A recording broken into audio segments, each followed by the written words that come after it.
ওয়ালাইকুম সালাম। আপনি কি রাজার আব্বা কথা বলতেছেন? আচ্ছা আচ্ছা আচ্ছা। আপনার ছেলে যদি চান, তার মানে আপনার ছেলের যদি দেহ চান, তাহলে টাকা পাইবেন না। আর যদি বলেন যে আপনার ছেলের দরকার নাই, টাকার দরকার, তাহলে অনেক টাকা পাইবেন। এখন কথা বুঝছেন না? আবার কমু, আপনার ছেলের দেহ যদি চান, মানে আপনার ছেলের লাভ পাইবেন না। আর যদি টাকা চান, অনেক টাকা পাইবেন। আর আপনার ছেলে দাফন করে দিব। এখন আপনার কোনটা দরকার? আমি বাসায় যাইতেছি, আমি সবার সাথে বুঝতে রেখেছি। আচ্ছা আচ্ছা, আপনি সবার সাথে বুঝা তারপরে আমাদের জানান। আমি আবার আপনার কতক্ষণ পরে কল দিতাম? আধা ঘন্টা পরে না 1 ঘন্টা পরে?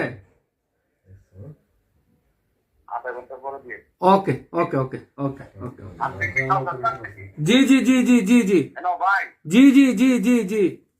আচ্ছা ওকে ওকে ওকে। আচ্ছা।